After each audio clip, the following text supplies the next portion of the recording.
comenzamos a grabar. Ok. Chiquillos, clase entonces número 4. Wow. ¿Qué pasa el tiempo? ¿Cómo pasa el tiempo? Perdón. Ahora sí. Clase número 4, entonces, desde el 24 al 26 tuvimos, algunos tuvieron la opción de ver esta clase en vivo y en directo, pero parece que eran tan poquitos que la vamos a repetir completa. Participación y argumentación en democracia, que es nombre del diferenciado de lenguaje, para que se vayan habituando, ¿cierto? O por sus siglas también lo pueden sacar cuando les lleguen la invitación a las clases, ¿cierto? PAD, ¿ya? Terceros medios 2021. Bueno, la actividad 3 que les voy a proponer es la producción de una argumentación. Esta actividad que va a surgir, ¿cierto? Hoy día, va a estar dada como tarea, ¿cierto? Luego para que estén atentos también en Classroom a la asignación de esta nueva tarea. El propósito es que ustedes como estudiantes elaboren una breve argumentación considerando los factores contextuales que inciden en la producción de la argumentación. O sea, para yo opinar tengo que estar informado. Eso es lo que, cuando yo hablo de contexto, me refiero a estar informado. En este caso, ¿cierto? De todo lo que, todos los alcances que se supone que están involucrados en la producción de una opinión. Pues, o sea, yo no puedo opinar de la nada, ¿cierto? Tengo que necesariamente informarme, tengo que necesariamente ser un poco empático también con respecto a la contraposición y entender un poco también el rol que cumple podríamos decir, el contraargumentador para poder, no sé, yo también convertirme en esa contraposición, por ejemplo. La idea es que puedan incorporar todos estos elementos externos, ¿cierto?, al argumento mismo, y los incorporen en la producción de su propia argumentación o propio discurso. Para ello, ¿cierto?, van a adaptar una argumentación de un contexto de producción anterior al contexto actual. Es lo que dice más o menos relación en lo que vamos a ver como video, a propósito de una propuesta política, ¿cierto?, una propuesta política de cómo se deben hacer las cosas. Entonces vamos a ver esa idea política, que fue una propuesta en un tiempo, ¿cierto? El video lo vamos a ver más claramente, esa idea política que se propuso en algún momento de la historia de las políticas, ¿cierto? Vamos a ver si se puede plasmar hoy día en algo, o sea, si es válido o no, y eso es el ejercicio que vamos a hacer como argumentación, ¿ya? El objetivo de esto es el objetivo OA5, ¿cierto?, del plan y programa de diferenciado. Usar formas de argumentación y legitimación del conocimiento pertinentes al ámbito de la participación a la comunidad discursiva y a los propósitos de sus argumentadores. O sea, ser buenos argumentadores. Lo que habíamos visto antes de esta clase, ¿cierto?, es a propósito de lo que estábamos anunciando para la prueba de diagnóstico, es reconocer las características de una columna de opinión. Las columnas de opinión, decíamos, ¿cierto?, son artículos de prensa que tienen estas características como muy, muy reconocibles de estar escritos en columnas.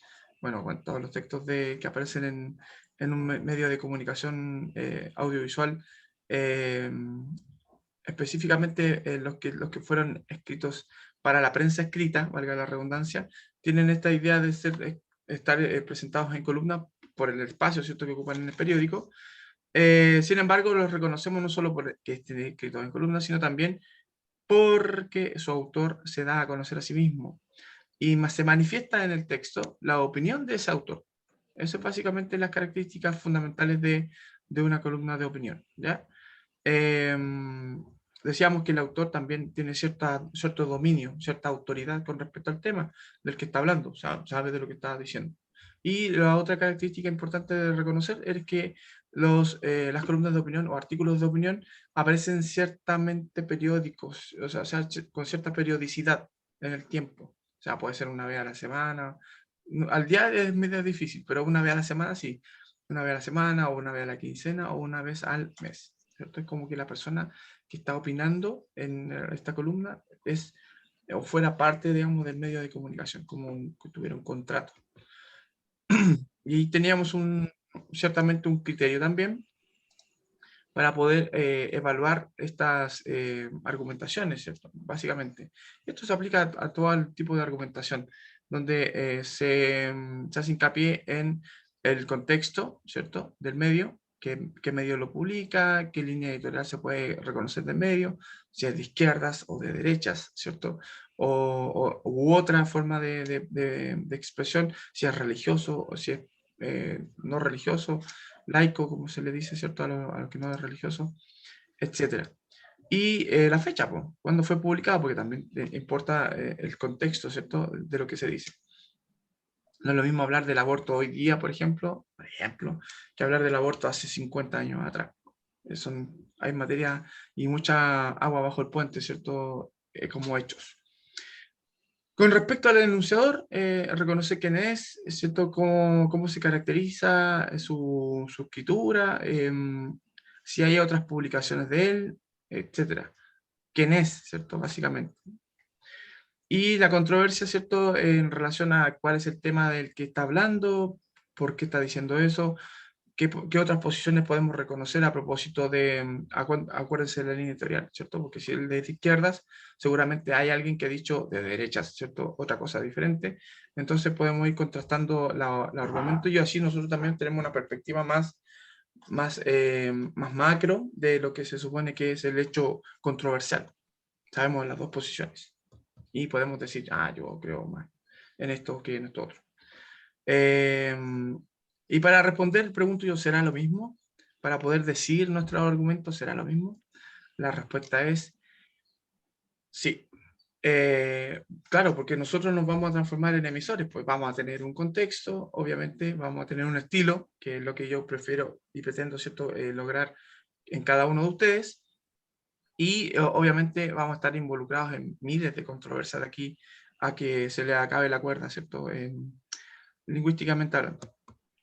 Entonces sí, para responder hay que estar muy atento, digamos, también a cómo cómo construyen ustedes sus propios argumentos. Ya, este es el video que yo voy a pausar la grabación para que no tengamos problemas de copyright después, ¿cierto? Porque hemos tenido algunos problemas de copyright para que el canal no siga funcionando bien. El video se llama ¿Qué es el anarquismo?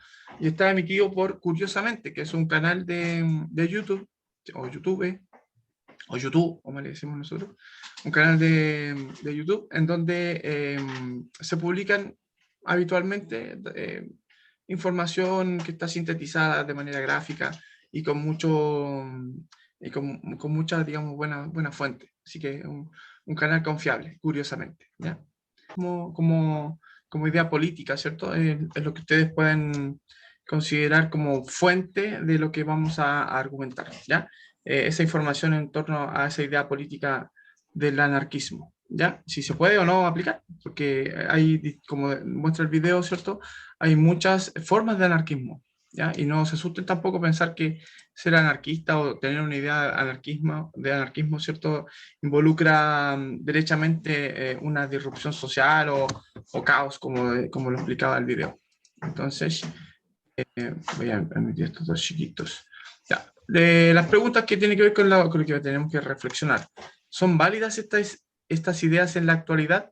¿Se pueden aplicar estas ideas en la actualidad? Ahora que estamos de cara, ¿cierto?, a escribir una nueva constitución, por ejemplo, ¿se podrían, más que aplicar la idea anarquista, ¿cierto?, tomar en consideración lo que se pregona en ellas? A propósito de esta como carta de navegación, como salía en la última imagen, ¿cierto?, donde los que iban en el bote tenían un astrolabio, iban viendo, ¿cierto?, las estrellas que eran la equidad, la libertad, la igualdad, etcétera, que más o menos de lo que nosotros hemos escuchado en la tele, las propagandas políticas, incluso de la derecha, que dice, tenemos que ser un país más justo, por ejemplo, un país más equitativo en la distribución de la riqueza. Viniendo esa propuesta de la derecha, ¿no será una propuesta parecida a la que propone el anarquismo, por ejemplo? No sé. De hecho, yo he escuchado y he visto gente que dice que es anarcocapitalista. Dentro de todas las corrientes anárquicas puede haber anarcocapitalismo, por ejemplo. Entonces ahí les dejo la tarea para que ustedes vean, revisar si estas ideas del anarquismo se pueden aplicar en la actualidad. Con respecto a la misma, ¿qué controversia podemos presentarle a estas ideas expuestas? O sea, decimos ya, ok, anarquismo, bien, venga, lo aceptamos, pero con estas condiciones, o de este modo, o derechamente no, como controversia, ¿cierto? Como contraposición. No, el anarquismo no se puede porque está muy instaurado en la idea del capitalismo y es difícil, ¿cierto? Acostumbrar a la gente a no pensar capitalistamente hablando, por ejemplo. Con respecto a eso mismo. Alain, dígame. Profe, se me bugueó todo el Zoom, veo negro y no veo a nadie. Sí, ¿Puedo espérate, salir y volver a entrar? sí, bueno, inténtalo, si no, quiere decir que algo malo está pasando. Ya. Dale. Bueno, decía entonces, ¿qué controversia podemos presentarle a las ideas expuestas? O sea, ¿de qué manera nosotros podemos ser un frente distinto en relación, ¿cierto?, a la idea del anarquismo? Y la pregunta en rojo, ¿cierto? ¿Se podría considerar en las propuestas hacia una nueva constitución? ¿Podríamos incluir las ideas que se ponen en el anarquismo como ideas válidas dentro de un nuevo Chile, a propósito?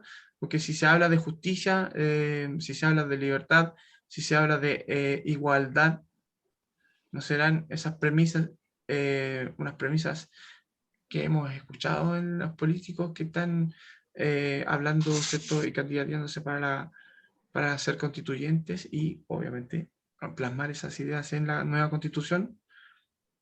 Entonces ahí hay un sesgo que tenemos que ir desentrañando.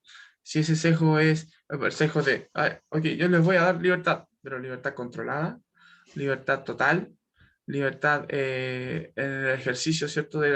Porque el concepto de libertad es bonito, pero vaya usted a ver quién le está ofreciéndole y en qué condiciones le está ofreciendo libertad, por ejemplo. Eh, oye, no sé, hay cosas que ustedes tienen que ir considerando bien en general para poder argumentar. Están en tercero medio, así que tienen que tener estas ideas ya políticas más o menos claras. Bueno, vamos a lo siguiente, que es, a propósito, lo que les quería presentar como herramienta. La herramienta que les voy a presentar se llama ensayo. El ensayo es un texto, es un tipo de texto, un tipo de género, incluso se podría considerar ya propiamente tal. Y digo género literario porque, y le pongo un asterisco ahí porque puede ser un género no literario también, está como en la cornisa de lo que es literario y no literario.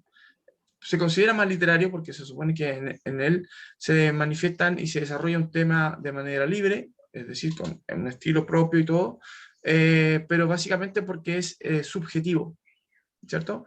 O sea, le quiero decir con subjetivo es porque en él se manifiestan la postura individual que tiene un individuo, valga la redundancia, una persona, sobre una idea, sobre un tema en particular, que puede ser cualquier tema, ¿cierto? Eso obviamente sostenido en argumentos sólidos, como yo les decía, argumentos que tengan estas dos máximas, ¿cierto? La máxima de la pertinencia con respecto al contexto, ¿cierto? Y legitimidad con respecto a cómo se construye el argumento. Estos textos ensayísticos son escritos en prosa. Usualmente, y digo, sino casi siempre, son escritos y deben estar escritos en primera persona, por esta idea, ¿cierto?, de que representan a una postura en particular. O sea, cuando digo escritos en primera persona me refiero a que están escritos como un texto que usa el yo preferentemente y no el nosotros, por eso singular, ¿cierto? Yo creo que desde mi punto de vista, eh, mi opinión con respecto a lo que está sucediendo, ¿cachai? Siempre el mí, el yo, desde mi posición, a mi modo de ver, etcétera, etcétera, etcétera, ¿cierto? Manifestando esa idea de que quien está escribiendo es quien está pensando. Una persona, un pensamiento, ya no un pensamiento de colectivo, así como nosotros creemos que no, eso no es lo que se debería exponer en un ensayo.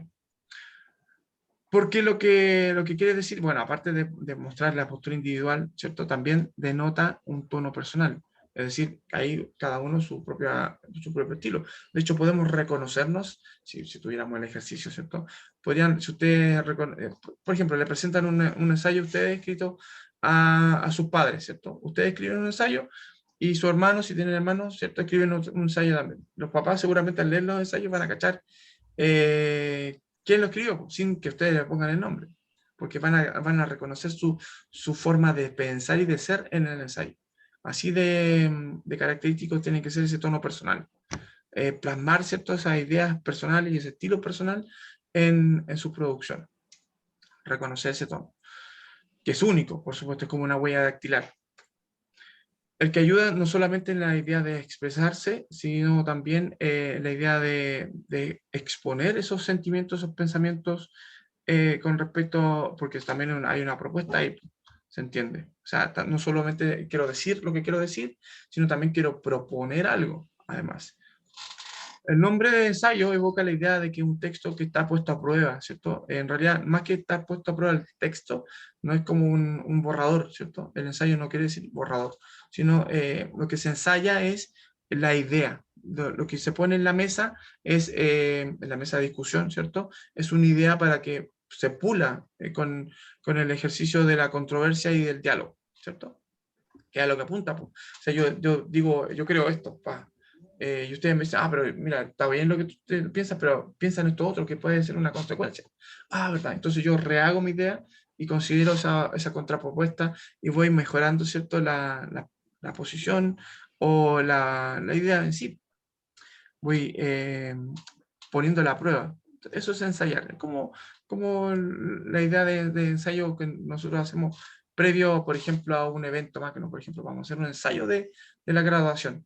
Se hace se ponen a prueba todas las cosas que podrían coincidir para bien o para mal, ¿cierto?, en un escenario de graduación, por ejemplo, para poder arreglarla, ¿cierto? Esa es la idea del ensayo.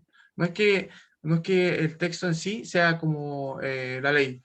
Yo digo esto y yo pienso esto y nadie me mueve de ahí. Y me pongo de brazos cruzados y digo, ya, o sea, pobre que se atreva a pensar algo diferente a lo mío. Es todo lo contrario. Es abierto, ¿cierto? Yo digo, esto es lo que pienso. Vean ustedes qué piensan al respecto de eso. Pongámoslo en controversia, ¿cierto? Dialoguemos. Qué bonita palabra. Dialoguemos. Ok, la estructura del ensayo. Este lo saqué de cómo hacer un ensayo.in para que se den cuenta que, claro, hay ciertos parámetros con respecto a la estructura, pero incluso así es flexible. Pero, o sea, incluso así es flexible. O sea, yo puedo saltarme, por ejemplo, un par de cosas en relación, no necesariamente tiene que cumplirse esto así como máxima, pero se entiende que esto también le sirve al lector, tanto como al que escribe le sirve al lector porque se supone que el lector ya sabe que en los primeros párrafos de un ensayo, por ejemplo, va a encontrarse la introducción. En los siguientes párrafos se va a encontrar un desarrollo, ¿cierto? En los últimos párrafos va a encontrar, obviamente, una conclusión y luego del texto va a encontrar, ¿cierto?, las referencias que utilizó el autor del ensayo para poder escribir de dónde sacó esa idea, ¿cierto? De cuáles son sus fuentes, que también es importante de dar a conocer. ¿Cuál es la estructura del ensayo? Finalmente, la misma estructura que tienen todos los textos en general. Presentación, introducción, desarrollo, la parte gruesa, ¿cierto?, donde se exponen los puntos principales de manera concreta, ordenada, sencilla, y se argumenta. Y finalmente, conclusión, donde se resume lo contenido, ¿cierto?, en el resto del ensayo, se recuerda, ¿cierto?, al lector el punto principal, que sería la tesis, ¿cierto? La tesis es lo que yo pienso, mi opinión. Y eso. Eso es todo. La referencia, bueno, yo les voy a enseñar después, si se puede, si tenemos la oportunidad, de aprender un poco con respecto a cómo se hacen las citas bibliográficas, ¿cierto? Y cómo se pone y cómo se plasman esas citas en referencias bibliográficas, que son súper importantes también de que las vayan usando como marco de lo que se supone ustedes piensan, creen y de dónde se nutren. Ok. Bueno, pero, antes. No, aquí está Verdad que yo lo había cambiado de posición. Es que estaba diciéndoles más o menos en consideración, porque yo siempre digo un párrafo, 2 párrafos, 3 párrafos, pero eso es como muy vago. Ahora voy a hablar de porcentajes. La introducción dice en donde se presenta el tema y el objetivo del ensayo, explica el contenido de los subtemas, los capítulos que va a abarcar, ¿cierto? Así como los criterios que se aplican en el texto. Más o menos representa el 10% del total del ensayo. Saquen la proporción, pues si yo escribo 10 páginas, 10% de esas 10 páginas son, o deberían ser, introducción, la primera parte. Si escribo 3 párrafos, el 10% de esos 3 párrafos debe ser más o menos la introducción. Abarca más o menos una media hoja. De ahí saquen la proporción de cuánto debe tener un ensayo. Para conocer más sobre los pasos para escribir, entonces, para escribir la introducción del ensayo, ahí tener un ejemplo. A propósito, ¿cierto?, de Tien Gilson, el gran misterio de la filosofía es el problema del ser. Ahí explica, ¿cierto?, el tema. Y seguramente luego en esta pregunta hace su apreciación con respecto a ese tema. Si los filósofos, no se han puesto de acuerdo sobre este tema, quiere decir que nos enfrentamos a este trabajo con el tema que mantiene vivo al pensamiento filosófico. Es una pregunta ahí. Ahí falta el otro signo de pregunta. Ya. Pero es como la proposición, ¿cierto? En la introducción se presenta el tema y se propone, ¿cierto?, la idea que se supone va a ser el norte de lo que yo pienso, el norte de mi ensayo. Luego viene el desarrollo, que es básicamente la exposición, la argumentación y análisis de lo que se supone que yo propuse como tema y como idea, donde se plasman las ideas propias y se sustenta la información con citas bibliográficas de libros, revistas, de páginas en internet, de entrevistas, de películas, series, de lo que ustedes quieran y consideren cierto necesario para poder argumentar. Aquí dice que es más o menos el 80% del ensayo, o sea, la parte más gruesa del texto en sí, y que puede abarcar entre 4 o 5 páginas, más o menos, ¿cierto? En él va todo el tema desarrollado, utilizando una estructura interna, ¿cierto?, que tiene más o menos esta proporción de contenido, que puede ser un 60% de síntesis, un 20% de resumen de otras ideas y un 20% de comentario propio, ¿cierto? Más o menos también. O sea, eso es una proporción que más o menos ustedes podrían considerar en sus propios ensayos. Súper flexible, súper flexible. Solamente es una propuesta, no quiere decir que tenga que ser así. Finalmente, la conclusión dice, y sabemos que es en este caso un apartado donde se cierran los argumentos, el autor expresa sus propias ideas sobre el tema. Aquí se permite, digamos, reafirmar lo que es su idea principal, su tesis. Cerrar las ideas que trabajaron, ¿cierto?, en relación al desarrollo. Se proponen líneas de análisis también posteriores para que ustedes también, así como se da hincapié a que se pueda reflexionar sobre el tema. Generalmente se hacen problemas o preguntas problematizadoras como ¿seguiremos así? Por ejemplo, una pregunta que queda abierta para que las personas que lean el ensayo piensen y reflexionen sobre el tema y contesten si es posible. Esto más o menos contempla el otro 10% de lo que se llama ensayo.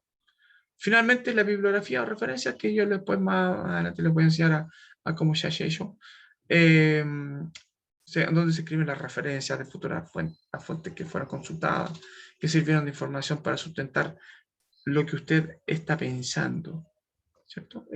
Un trabajo arduo al principio, después yo me puedo sentar aquí a escribir un ensayo sin ningún problema. Bueno, a mi edad no debería tener problema para poder hacerlo, pero se entiende que al principio, cuando estaba al lado de ustedes, ¿cierto?, me costó dar con la idea, tenía mucha falta de ortografía y todo eso se va puliendo con el ejercicio de escribir. Es tan importante leer, tanto como es tan importante escribir, chiquillos. Así que por eso resalto el hecho de que esto es algo que ustedes tienen que ejercitar, como dice el nombre, ensayar, hartas veces. Bueno, la propuesta entonces, y aquí viene alerta de práctico, alerta de tarea, el Víctor me va a odiar, pero tengo que hacerlo, si es parte del ejercicio. Y en tercero medio y en cuarto medio y en la universidad después, cuando estén en ella, las tareas van a ser así, una tras otra. Mi cuñado, por ejemplo, que está estudiando antropología física, el primer día de clase tenía que leer, para el primer día de clase, tenía que leer un libro de 120 hojas, para el primer día de clase, solamente para hacer la presentación de esta clase se trata de esto. ¿Y ustedes leyeron el libro? Sí, ¿cachai? 120 hojas de texto, para que saquen la cuenta. Bueno, en el caso de escribir un breve ensayo acerca de la validez del pensamiento anarquista en nuestros días, principalmente de cara a la redacción de una nueva constitución, esa es la propuesta. Escribir un ensayo acerca de la validez del pensamiento anarquista en nuestros días. ¿Se puede ser anarquista en nuestros días? ¿Se puede ser anarquista y estar en el proceso de constituyente? ¿De ser constituyente? O sea, estar en la constitución, la estabilidad anarquista, ¿se puede o no se puede? Esa es la pregunta, ¿ya? Para que ustedes lo revisen, lo piensen, lo mastiquen, lo duerman, lo sueñen y todo. Y eso lo escriben en un ensayo, que no le voy a decir así como de 500 páginas, no, da lo mismo. Un ensayo breve, puede ser una hoja, una hojita, ¿cierto? Cortita es más o menos la exposición de su posición, ¿ya? Hoy día aprendimos entonces las diferentes características que tienen los textos argumentativos, en particular la redacción de uno que se llama ensayo. Aprendimos también qué es el anarquismo, pero le sacamos un poco el miedo de que anarquismo signifique o significa cierto terrorismo, por ejemplo. Ser anarquista no es necesariamente ser terrorista. Es tener una idea un poco al margen de la política de derecha y de izquierda, ¿cierto? Y decir, bueno, sentido común, nada más. ¿Son relevantes estos aprendizajes?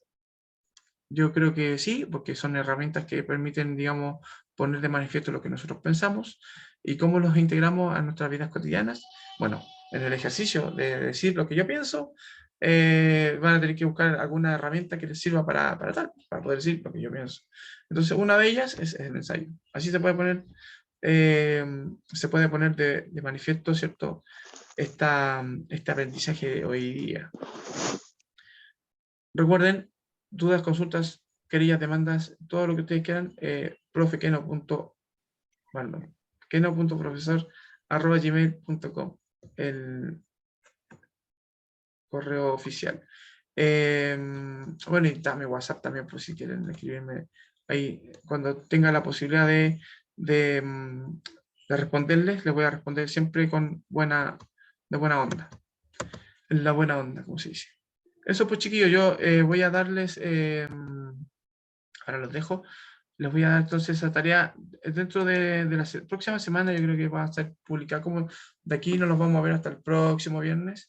Entonces durante la semana yo les voy a subir la tarea y el próximo viernes les voy a decir más o menos los alcances de lo que tienen que escribir como ensayo. Vayan pensando mientras tanto, vayan informándose, ¿ya? Por eso, respondiendo a José Carrasco, a Rebeca, ¿cierto? Un poquito, en diferenciado no tenemos muchas tareas. Hay un ejercicio que está en Classroom, que para que lo vayan haciendo también, pero esta sería como la primera tarea cotota que van a hacer en diferenciado. Y básicamente en diferenciado no hay pruebas, ¿ya? Son solo trabajos, solo prácticos. Así que descansen un poquito en eso. Para el lenguaje común, sí, les recuerdo, lunes tenemos esa pruebita, una prueba de diagnóstico que no debería asustarles ni debería provocarles mayor complejidad, ¿ya? Y cualquier duda que tengan, yo voy a estar ahí de cabeza al WhatsApp atendiendo sus dudas, ¿ya? Y problemas que puedan surgir también. Chicos, se les quiere harto, cuídense mucho, más que nunca, ahora cuídense harto, no salgan. Hoy día vayan a la feria, ¿cierto? Pero el fin de semana guárdense, ¿ya? Y ahí aprovechen de leer y de estudiar para esta teoría del anarquismo. Que estén muy bien. Se van. Chao, profe. Chao, chao. Chao. Cuídese. Chao, profe. Chao, profe. Buen día. Chao, chao. Chao, profe. Chao, chao.